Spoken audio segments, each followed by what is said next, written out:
Welcome to GK solution. இன்றைக்கி வீடியோவில் ஒரு பவர் சப்ளை சர்க்கியூட்டில் அமைந்திருக்கக்கூடிய டீகப்ளிங் கெப்பாசிட்டர் அல்லது பைபாஸ் கெப்பாசிட்டர்னு சொல்லக்கூடிய கெப்பாசிட்டரின் அளவு எப்படி கணக்கிடுவது, அது நம்மளாக டிசைன் பண்ணும் பொழுது எந்த வேல்யூ கெப்பாசிட்டரை நம்ம தேர்ந்தெடுப்பது, எந்த அளவு கெப்பாசிட்டரை தேர்ந்தெடுப்பது அப்படிங்கிறத பற்றி இதில் பார்க்க போகிறோம். பல நண்பர்கள் இதை பற்றி கேட்டிருந்தாங்க. அது மட்டுமல்ல, சில குழப்பங்கள் நிறைய பேருக்கு இந்த குழப்பம் இருக்கும். நம்மளாக டிசைன் பண்ணும் பொழுது எந்த கெப்பாசிட்டர் அதில் உபயோகப்படுத்தலாம், என்ன அளவு போடலாம்ங்கிறத பற்றி ஒரு சந்தேகங்கள் இருக்கும். அதை தெளிவுபடுத்துவதற்காகத்தான் இந்த வீடியோ. இதில் நம்ம என்ன எடுத்துகிட்டு இருக்கோன்னா, எல்லா சர்க்கியூட்லேயும் சராசரியாக அமைந்திருக்கக்கூடிய ஒரு ரொம்ப எளிதான ஒரு சர்க்கியூட் 220 வோல்ட்லேருந்து டிரான்ஸ்ஃபார்மர் மூலியமாக அதை அளவு ஸ்டெப் டவுன் பண்ணி அதிலிருந்து டிசியாக பிரிட்ஜ் ரெக்டிஃபையர் மூலியமாக மாற்றி அதற்கப்புறம் ஒரு 7805 ரெகுலேட்டர் மூலியமாக 5 வோல்ட் அவுட்புட் தரக்கூடிய ஒரு டிசி கன்வெர்ட்டரை நம்ம பார்க்க போகிறோம். அதில் அமைந்திருக்கக்கூடிய கெப்பாசிட்டரை எவ்வாறு கணக்கிடுவது, அதுதான் இந்த வீடியோட கான்செப்ட். இதில் நம்ம பார்க்கலாம். கண்டிப்பாக இதில் ஒரு தெளிவு உங்களுக்கு கிடைக்கும் நம்புகிறேன். வாங்க பார்ப்போம். இப்போ இதில் நார்மலாக நம்ம 220 வோல்ட் ஏசி டிரான்ஸ்ஃபார்மரோட ப்ரைமரியில் கொடுக்குறோம். செகண்டரியில் 24 வோல்ட், இது 224 வோல்ட் டிரான்ஸ்ஃபார்மர். இது சிங்கிள் வைண்டிங் உள்ளது. 24 வோல்ட் உள்ள ஒரு டிரான்ஸ்ஃபார்மரை எடுத்துக்காட்டுக்காக எடுத்துகிட்டு இருக்கோம். ஓகேங்களா? அதுலேருந்து ஒரு பிரிட்ஜ் ரெக்டிஃபையர் போட்டிருக்கோம். பிரிட்ஜ் ரெக்டிஃபையரை பற்றி பல வீடியோவில் நம்ம பார்த்துருக்கோம். இதில் என்னென்னா, ஒரு சைக்கிள், அதாவது பாசிட்டிவ் ஆஃப் சைக்கிள் வரும்பொழுது 2 டயோடு சீரீஸில் வேலை செய்யும். புரியுதுங்களா? ஆப்போசிட் டயோடு, அந்த டயோடு ரெண்டும் அந்த சமயத்தில் சீரீஸில் அது அமைந்திருக்கும். பவர் சப்ளை சர்க்கியூட்டை சீரீஸில் அமைந்திருக்கும். அது மட்டுமல்ல, ஒரு டயோடை வேலை செய்வதற்கு 0.7 வோல்ட் தேவைப்படும். 0.7 வோல்ட்டுக்கு கம்மியாக அதற்கு சப்ளை கொடுத்தால் இந்த டயோடு ஓப்பன் சர்க்கியூட்டாகத்தான் காமிக்கும். டயோடோட வேலைப்பாடு உங்களுக்கு தெரியும். அதனோட வேலை ஒரு டைரக்ஷனில் மட்டும், ஒரு திசையில் மட்டும் எலக்ட்ரானை அனுமதிப்பது. ஒரு நான் ரிட்டன் வால்வை போல், தண்ணீர் பைப்புகளில் அமைந்திருக்கும் நான் ரிட்டன் வால்வை போல் இது என்ன பண்ணுன்னா, எலக்ட்ரான்ஸை, அதாவது கரண்ட்டை ஒரு திசையில் மட்டும் அனுமதிக்கும், மறு திசையில் அனுமதிக்காது. புரியுதுங்களா? எதிர் திசையில் அனுமதிக்காது. ஸோ இப்போ இந்த கோடு இருக்க திசையில் அனுமதிக்கும். புரியுதுங்களா? ஸோ இப்போ இந்த மாதிரி நமக்கு என்ன ஆகுதுன்னா, இந்த மாதிரி அமையும் பொழுது நமக்கு பாசிட்டிவ் சைக்கிள், நெகட்டிவ் சைக்கிள் ஏசியில் அமைந்திருக்கும். இது எல்லாருக்கும் தெரிந்தது தான். அதே போல் பாசிட்டிவ் சைக்கிள் வரும் பொழுது 2 டயோடு, இந்த 2 டயோடும் நமக்கு சீரீஸில் அமைந்து கரண்ட்டு வெளிப்படும். அதே மாதிரி நெகட்டிவ் சைக்கிளில் இந்த 2 அமைந்து வேலை செய்யும். ஸோ ஆக மொத்தம் ஏதாவது 2 டயோடு சீரீஸில் அமைந்திருக்கும். இது எதற்காக சொல்ல வரேன்னா, ஒரு டயோடை வேலை செய்வதற்கு 0.7 வோல்ட்டு அது எடுத்துக்கொள்ளும். அது நமக்கு பயன்படாது. அப்போ நீங்கள் 24 வோல்ட்டு கொடுத்தீங்கன்னா இந்த 2 டயோடும் 0.7 அதாவது 1.4 வோல்ட்டை இது எடுத்துக்கொள்ளும், இது உபயோகித்து கொள்ளும். பாக்கி இருக்கக்கூடிய 22.6 வோல்ட் தான் இங்கே வரும். அதை சொல்கிறதுக்காக தான் நான் சொன்னேன். இந்த டயோடை பற்றி நம்ம பழைய வீடியோவில் வேணும்னா அதை பார்த்துக்குங்க. இதை பற்றி நம்ம விரிவாக அதை பற்றி எக்ஸ்பிளைன் பண்ணியிருக்கோம். இது சிலிக்கான் டயோடுக்கு 0.7, ஜெர்மனியம் டயோடு இப்போ வர்றது கிடையாது. அது வந்ததுன்னா 0.3. ஓகேங்களா? அதே மாதிரி ஹை வோல்டேஜ் டயோடில் பார்த்தீங்கன்னா, இதுக்கு முந்தைய வீடியோவில் பார்த்தோம், ஹை வோல்டேஜ் டயோடுக்கு 3 வோல்ட் தேவைப்பட்டது. புரியுங்களா? அது 6000 வோல்ட்டு தாங்கக்கூடிய டயோடு. ஓகே. ஸோ இப்போ இதிலிருந்து வரக்கூடிய வோல்டேஜ் அன்ரெகுலேட்டட் வோல்டேஜ், அதாவது இதில் வரக்கூடியது அன்ஃபில்டர்ட் வோல்டேஜ், நாட் அன்ரெகுலேட்டட் கிடையாது, அன்ரெகுலேட்டட் வோல்டேஜ். ஓகேங்களா? இப்போ நம்ம முதல்ல ஃபில்டர் பண்ணிடுவோம், அப்புறம் ரெகுலேட் பண்ண போகிறோம். ரெகுலேட்டர் ஐசியை பற்றியும் பல வீடியோவில் பார்த்துருக்கோம்.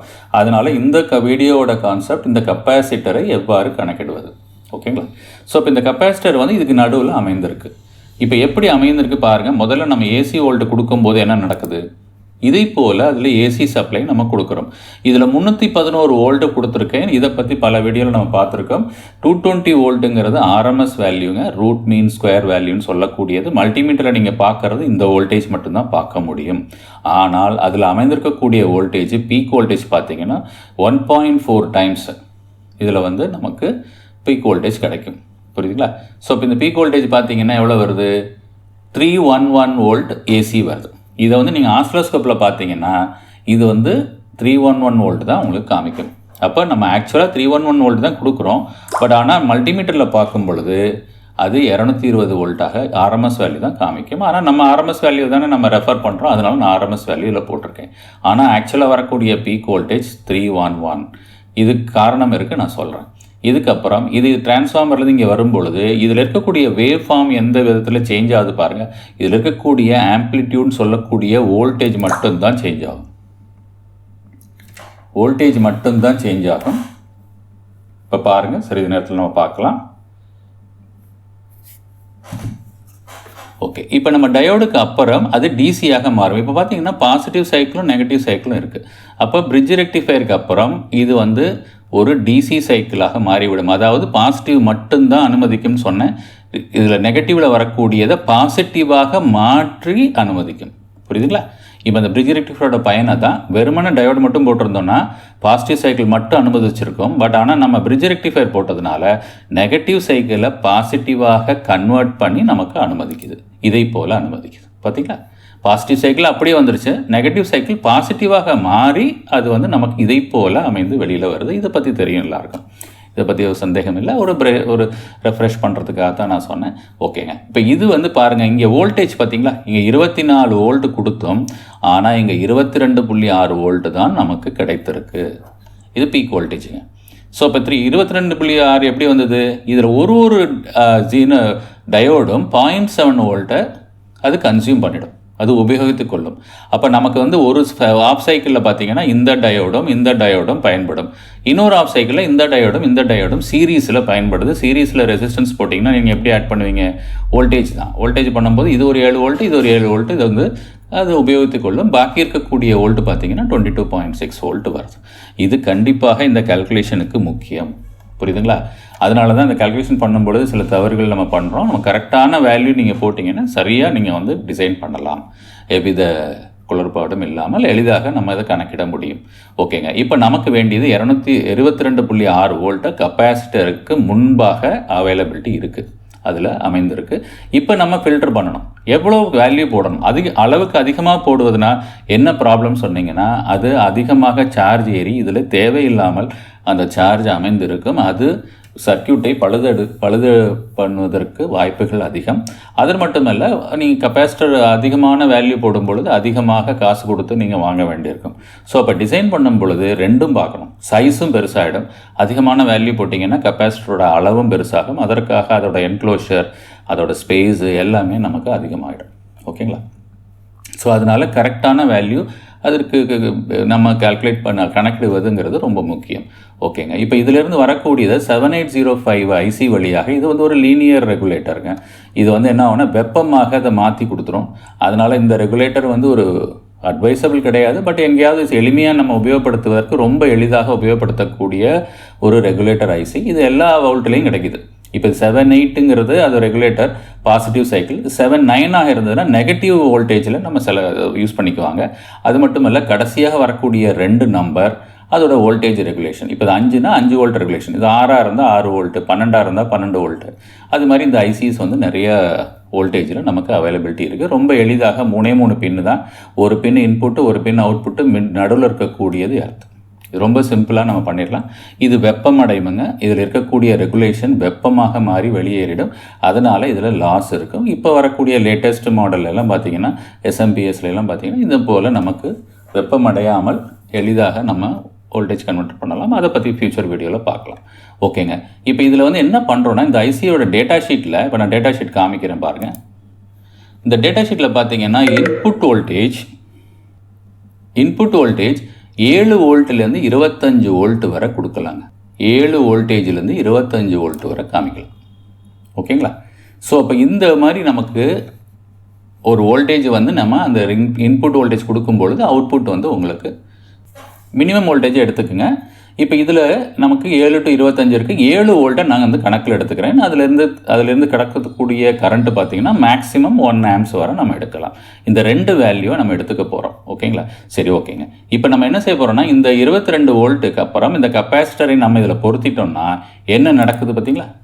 இது போல் நமக்கு அந்த நடுவில் இருக்கக்கூடிய ஒரு காலி இடத்தை, வெற்றிடத்தை இங்கே வந்து நமக்கு இந்த கெப்பாசிட்டர் நிரப்பிக்கொள்ளும். இந்த கெப்பாசிட்டர் நீங்கள் சரியாக போட்டிங்கன்னா ஆல்மோஸ்ட் இது டிசி மாதிரியே உங்களுக்கு அவுட்புட் கொடுக்கும். நீங்கள் சரியாக பண்ணலைன்னா இது திருப்பியும் ஒரு ஏசியை போல் ஒரு ஹம்மிங் நாய்ஸ் உங்களுக்கு வரும். அதற்காக தான் அந்த கெப்பாசிட்டர் வேல்யூ சரியாக நம்ம கணக்கிட வேண்டும். அதற்கப்புறம் இதிலிருந்து வரக்கூடிய ரெகுலேட்டட் வோல்டேஜ் இது அப்படியே இந்த வேவ் ஃபார்மை நமக்கு 22.6 வோல்ட்டாக இருந்தது 5 வோல்ட்டாக நமக்கு கிடச்சிருக்கு. இப்போ இதுதாங்க நமக்கு வந்து ஒரு ரெகுலேட்டரோட ஒரு டிசி கன்வெர்ட்டர், எளிமையான ஒரு டிசி கன்வெர்ட்டர் வேலை செய்யக்கூடிய ஒரு விதம். புரியுதுங்களா? இப்போ கெப்பாசிட்டரை கணக்கிடுவது நம்ம அதுதான் முக்கியம். இப்போ நம்ம என்ன செய்ய போகிறோம்னா இதில் எல்லாம் நம்ம செலக்ட் பண்ணுவது ரொம்ப எளிது. நீங்கள் அதோட கரண்ட்டுக்கு தகுந்த மாதிரி நீங்கள் எல்லாம் எடுத்துக்கலாம். 1 ஆம்ப்ஸுக்கு தேவையான அளவுக்கு எல்லா காம்பனண்ட்டும் நீங்கள் செலக்ட் பண்ணிக்கொள்ளலாம். ஆனால் இந்த கெப்பாசிட்டரோட வேல்யூ மட்டும் நீங்கள் கரெக்டாக செலக்ட் பண்ணணும். அளவுக்கு அதிகமாகவும் கூடாது, அளவுக்கு கம்மியாகவும் கூடாது. ஓகே, அது மட்டும் இல்லைங்க, நம்ம கெப்பாசிட்டர் கால்குலேட் பண்ணுறோம், ஆனால் அதே வேல்யூ கடையில் அவைலபிலிட்டி இருக்காது. அதுக்கு அடுத்து இருக்கக்கூடிய ஹையர் வேல்யூவை நம்ம செலக்ட் பண்ணிக்கணும். ஓகேங்களா? ஸோ ஓகே, இப்போ நம்ம வந்து என்ன பண்ணலாம், கெப்பாசிட்டர் வேல்யூ செலக்ட் பண்ணிக்கலாம். அதற்காக பாக்கி போர்ஷன் எல்லாம் நம்ம எலிமினேட் பண்ணிவிட்டு இதே போல் கெப்பாசிட்டர் செக்ஷனை மட்டும் நம்ம எடுத்துகிட்டு இருக்கோம். Input 22.6 volt DC, output 7 volt DC. ஓகேங்களா? இப்போ இந்த வோல்டேஜ் டிஃபரன்ஸுக்கு நம்ம ஒரு கெப்பாசிட்டரை கணக்கிட வேண்டும். எப்படி கணக்கிடுறோம்? அதில் இருக்கக்கூடிய கரண்ட் வந்து மேக்ஸிமம் 1 ஆம்ப்ஸ் வரை நம்ம எடுத்துக்கொள்ளலாம். ஸோ இப்போ இந்த 3 வேல்யூ இருந்தால் போதும், இந்த கெப்பாசிட்டரை எளிதாக கால்குலேட் பண்ணிடலாம். இதில் முதலாவதாக நம்ம என்ன செய்கிறோம்னா இந்த வோல்டேஜ் டிஃபரன்ஸை வோல்டேஜ் டிஃபரன்ஷியல், அதாவது 22 வோல்ட்லேருந்து 7 வோல்ட் வரை நமக்கு அந்த கெப்பாசிட்டர் அதை வந்து ஃபில் பண்ணணும். புரியுதுங்களா? அப்போ ஃபில் பண்ணும்பொழுது எப்படி கிடைக்குது, அது வந்து வோல்டேஜ் டிஃபரன்ஷியல்னு சொல்கிறோம். அதாவது இன்புட் மைனஸ் அவுட்புட், அதாவது 22.6 வோல்ட்டு மைனஸ் 7 வோல்ட், அதை வந்து வி டிஃபரன்ஷியல் அப்படின்னு ஒரு வேல்யூ கால்குலேட் பண்ணிக்கிறோம். அதற்கப்புறம் என்ன செய்கிறோன்னா கெப்பாசிட்டரோட வேல்யூ ஃபார்முலா பார்த்தீங்கன்னா ஐங்கிறது கரண்ட்டுங்க, இந்த current I/100 into we differential இதுதான். புரியுதுங்களா? 100 1/I/ இதுக்கு ஃபார்முலாங்க. இந்த ஃபார்முலா நீங்கள் ஞாபகம் வச்சுருந்தா போதும், கெப்பாசிட்டரை எளிதாக நீங்கள் கால்குலேட் பண்ணிடலாம். இப்போ பாருங்கள், நான் வந்து வேல்யூவை சப்மிட் பண்ணலாமா? ஐங்கிற இடத்துல 1 ஆம்ப்ஸ் போட்டுங்க. இது வந்து ஆம்ப்ஸு வோல்டேஜ் தான் போடணும், வரக்கூடிய வேல்யூ ஃபேரடில் வரும். ஓகேங்களா? இப்போ இது 22 வோல்ட்டை இங்கே போடணும், இதை போல் போடணும், 7 வோல்ட்டை இங்கே போடணும். இது ரெண்டையும் மைனஸ் பண்ணும்பொழுது டிஃபரன்ஷியல் கிடைக்கும்னு சொன்னேன். So 1/100 into 22.6 minus 7. ரொம்ப சிம்பிளுங்க. இதில் வரக்கூடிய வேல்யூ வந்து ஃபேரடில் வரும். ஓகேங்களா? ஸோ இப்போ இதை போல் நமக்கு அமைந்திருக்கும். இதில் வேல்யூலாம் நீங்கள் கால்குலேட்டரில் போட்டு பார்த்தீங்கன்னா இதை போல் வரும். 0.00641 ஃபேரடாக வரும். ஆனால் நீங்கள் ஃபேரடில் கெப்பாசிட்டர் வாங்க முடியாது, மைக்ரோ ஃபேரடில் தான் கிடைக்கும். அப்போ மைக்ரோ ஃபேரடுக்கு மைக்ரோங்கிறதுக்கு 6 டெசிமல் தள்ளி வைக்கணும். அப்போ இதில் இருக்கக்கூடிய 6 ஸ்தானங்கள் தள்ளி நீங்கள் புள்ளி வச்சிங்கன்னா அது வந்து நமக்கு மைக்ரோ ஃபேரடாக மாறிடும். அப்போ இதை வந்து 6 ஸ்தானம்னா என்னாச்சு, 641 மைக்ரோ ஃபேரடாக நமக்கு கணக்கிட்டிருக்கோம் இந்த வோல்டேஜ் டிஃப்ரென்ஸுக்கு. இப்போ நீங்கள் இதை வந்து நீங்கள் 7 வோல்ட் வேண்டாம் 12 வோல்ட்டுன்னா நீங்கள் 12 வோல்ட்டை போட்டு பண்ணிக்கிங்க. புரியுதுங்களா? ரொம்ப எளிது. 22.6ங்கிறது ஃபிக்ஸ்டு, மைனஸ் 12ன்னு போட்டுக்கணும், அவ்வளோதான். உங்களுக்கு இந்த வேல்யூ மாறிடும். ஓகேங்க. இப்போ இந்த 641ன்னு போய் கடையில் போய் கேட்டிங்கன்னா உங்களுக்கு கிடைக்காது. அப்போ நம்ம என்ன வேல்யூ எடுக்கணும், இதுக்கு ஹையர் வேல்யூ 1000 தாங்க, இதுக்கு நடுவில் கிடையாது. 750 இருந்தால் எடுத்துக்குங்க, தப்பு ஒன்றும் கிடையாது. ஆனால் இதுக்கு அடுத்து நெக்ஸ்ட்டு உள்ளது 1000ங்கிறது பெஸ்ட் ஆப்ஷன். ஸோ இதை போல் 1000 MFD நீங்கள் எடுத்துக்கொள்ளலாம். வோல்டேஜ் பார்த்தீங்கன்னா 24 வோல்ட் 22 வோல்ட்டு கிட்டே நம்ம இங்கே கொடுக்குறோம். அதனால் அதை விட அதிகமான வோல்ட்டை நம்ம எடுக்கணும், 25 வோல்ட் எடுத்துக்கொள்ளலாம். புரியுதுங்களா? ஸோ இதை போல் கெப்பாசிட்டரை நீங்கள் செலக்ட் பண்ணிக்கொள்ளலாம். 50 வோல்ட் எடுக்கிறதுனால ப்ராப்ளம் இல்லை, பட் அது வந்து உங்களுக்கு காசு வேஸ்ட்டு. உங்கள்கிட்ட இருந்ததுன்னா உபயோகப்படுத்திக்கிங்க. இதற்காக நீங்கள் 50 வோல்ட் அந்த இடத்துல போடணுங்கிற அவசியம் கிடையாது. ஏன்னா இது 25 வோல்ட்டை தாண்டி இன்புட் வராது. அதுதான் இதோட கான்செப்ட். ஸோ இப்போ எளிதாக இதில் நம்ம ஒரு டீகப்ளிங்னு ஏங்க சொல்கிறோம், இது ஒரு குழப்பம் இருக்கும். இது ஏன் வந்து நம்ம ஃபில்டர் கெப்பாசிட்டர்னு சொல்லக்கூடாது, ஃபில்டர் கெப்பாசிட்டர் தான் இது. புரியுதுங்களா? இது எதுக்கு நான் டீகப்ளிங் நான் மென்ஷன் பண்ணேன்னா, நீங்கள் எந்த வீடியோ ஒரு ஆங்கிலத்தில் வரக்கூடிய ஒரு எலக்ட்ரானிக் வீடியோ நீங்கள் பார்த்தீங்கன்னாலும் இதை டீகப்ளிங் கெப்பாசிட்டர்னு சொல்லுவாங்க. புரியுதுங்களா? இது எதுக்கு டீகப்ளிங் சொல்கிறதுனா, இதை சீரீஸில் இருந்தால் அதுக்கு பேர் கப்ளிங் கெப்பாசிட்டர். இது இந்த மாதிரி பேரலாக இருந்தால் இது வந்து பைபாஸ் கெப்பாசிட்டர் அல்லது டீகப்ளிங் கெப்பாசிட்டர். அதாவது இதில் வரக்கூடிய அந்த பல்ஸ் ஃப்ரீக்குவன்சியை டீகப்பிள், அதாவது அதிலிருந்து துண்டித்து விடுகிறது. வரக்கூடிய சப்ளையிலேருந்து அதை துண்டித்து பைபாஸ் பண்ணி விட்டுருச்சு. அப்போ ஃப்ரீக்குவன்சியை இது வந்து பைபாஸ் பண்ணுது. அந்த ஃப்ரீக்குவன்சியை இந்த பக்கம் வரவிடலை, டிசியாக ஃபில்டர் பண்ணும் பொழுது நமக்கு ஃப்ரீக்குவன்சி வரக்கூடாது இல்லைங்களா, அதில் பல்ஸ் வரக்கூடாது. அந்த பல்ஸ் சிக்னல்ஸை பூரா இது பைபாஸ் பண்ணி இது நெகட்டிவில் பண்ணிவிட்டுருச்சு. அப்படிங்கிறது காரணத்துக்காக இதை டீகப்ளிங் கெப்பாசிட்டர்னு சொல்கிறோம். புரியுதுங்களா? சில நேரங்களில் பைபாஸ் கெப்பாசிட்டர்னு சொல்லுவாங்க, சில நேரங்களில் ஃபில்டர் கெப்பாசிட்டர்னு சொல்லுவாங்க. டிசி லிங்கில் அமைந்திருக்கக்கூடிய இது கெப்பாசிட்டர், முக்கியமான டேங்க் கெப்பாசிட்டர்னு சொல்லுவாங்க. Can type capacitor, electrolytic capacitor, இதோட சிம்பிள்லாம் கூட நம்ம பல வீடியோவில் பார்த்துருக்கோம். இது வந்து சார்ஜ் ஏறி அதில் ஸ்டோர் ஆகிருக்கும், நமக்கு தேவைப்படும் பொழுது இதிலேருந்து எடுத்துக்கொள்ளலாம்.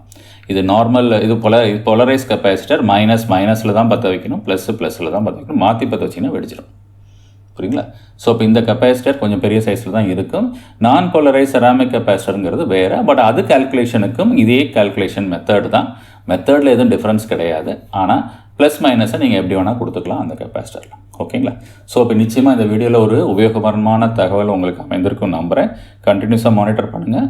அடுத்த வீடியோவில் இதே போல் பேசிக் டவுட்ஸு நிறைய நமக்கு சந்தேகங்கள் வரும். அதை வந்து ஒரு 2-3 வீடியோஸ் பார்த்துட்டு அதுக்கப்புறம் இண்டக்ஷன் ஸ்டவ்வை பற்றி சில நண்பர்கள் கேட்டிருந்தாங்க, அதை பற்றி போகலாம். ஓகேங்களா? கண்டிப்பாக கண்டினியூவாக மானிட்டர் பண்ணுங்கள். அடுத்த வீடியோவில் சந்திக்கலாம் நண்பர்களே. தேங்க்ஸ் ஃபார் வாட்சிங்.